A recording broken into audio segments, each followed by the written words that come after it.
25,000 vote already पहले से EVM में था। देखिए, खिसियानी बिल्ली खंभा नोचे। सीधी सी बात है कि जहां जहां चुनाव का परिणाम कर्नाटक में या झारखंड में या हिमाचल प्रदेश में कांग्रेस अथवा अन्य विपक्षी दलों के पक्ष में आता है, वहां पे न ईवीएम पे आरोप लगता है, न इलेक्शन कमीशन पे आरोप लगता है। बीजेपी के राष्ट्रीय महामंत्री ऋतुराज सिन्हा जैसे ही दिल्ली से पटना पहुंचे, पटना एयरपोर्ट पर मीडिया से बातें किए।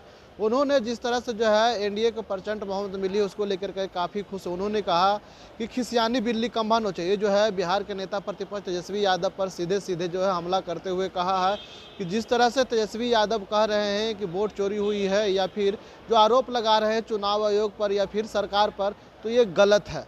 लेकिन जहां जहां सरकार बनी है विपक्ष की, क्या वहां ईवीएम भी गड़बड़ी में था? जिस तरह से जो है बात कर लिया जाए तो झारखंड के, कर्नाटक, इस तरह से जो है विपक्ष की सरकार जहां बनी है उस पर भी उन्होंने सवालिया निशान क्यों नहीं करते। पहले ऋतुराज सिन्हा के पूरी बयानों को सुने। देखिए, रोहिणी आचार्य जी का मैं पर्सनली बहुत सम्मान करता हूँ। एक ऐसी बेटी है जिसने अपने पिताजी को किडनी का दान करके उनके जीवन की रक्षा की है।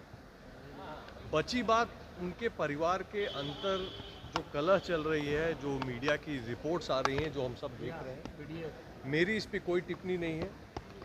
मेरा ये मानना है कि ये पारिवारिक मसला है और परिवार के अंदर ही परिवारजनों को मिल बैठ के सुलझाना चाहिए। अचरज की बात यह है कि अभी तक इतनी बड़ी हार के बाद सामने आकर किसी ने भी जिम्मेवारी इसकी स्वीकारने का काम नहीं किया है। ये एक पॉलिटिकल विषय है जिस पे चिंतन महागठबंधन में, आरजेडी में होना चाहिए। जगदानंद सिंह ने कहा है कि 25,000 वोट ऑलरेडी पहले से ईवीएम में था। देखिए, खिसियानी बिल्ली खंभा नोचे।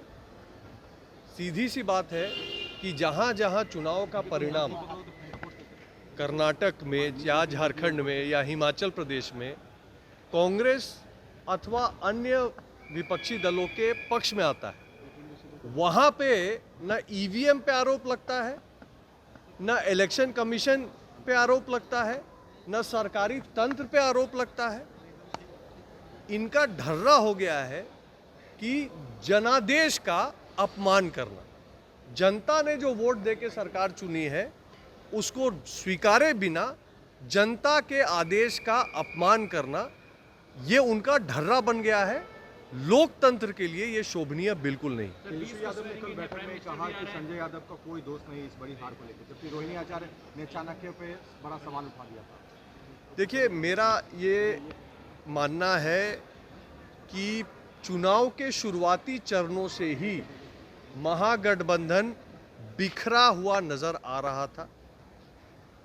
वो वोटर अधिकार यात्रा के फेल होने की बात हो या फिर सीट वितरण में उनके लड़ाई झगड़े की बात हो या उसके उपरांत फ्रेंडली फाइट के ड्रामे की बात हो, तो पूरे बिहार की जनता ने पहले ही आंक लिया था कि जो गठबंधन चुनाव से पहले बिखर गया उसके हाथ में बिहार की बागडोर दी जाए तो आखिर कैसे और क्यों।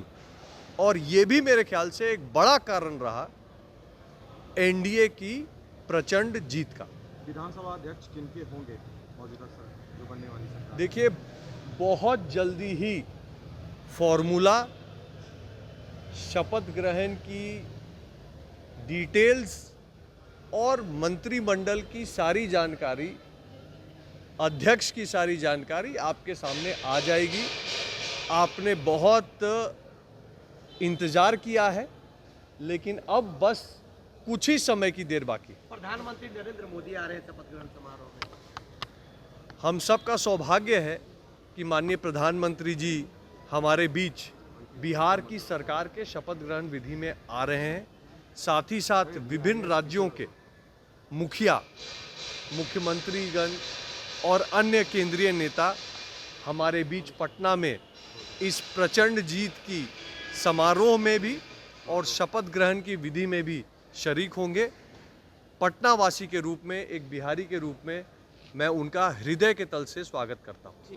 तो आपने सुना जिस तरह से जो है ऋतुराज सिन्हा ने साफ तौर पर कह दिया है कि इस बार जो है जनता का जनादेश है और हम लोग जनता के बीच गए, जनता ने हमें चुन करके फिर से एक बार जो है बिहार में सरकार बनाने का अवसर दिया। वहीं जो है बात कर लिया जाए तो लालू प्रसाद की बेटी रोहिणी आचार्य जो है जिस तरह से हरकत की है उसके बाद से जो है पूरी तरह से ऋतुराज सिन्हा ने कहा है कि लालू परिवार से आकर के कोई मीडिया के सामने क्यों नहीं बताते हैं, अपनी सफाई क्यों नहीं देते हैं। इस तरह से जो है बेटी जो किडनी दी थी, लालू प्रसाद यादव की जान बचाई थी, उसका तो ये हाल है, तो क्या बिहार के जनता का क्या हाल होगा।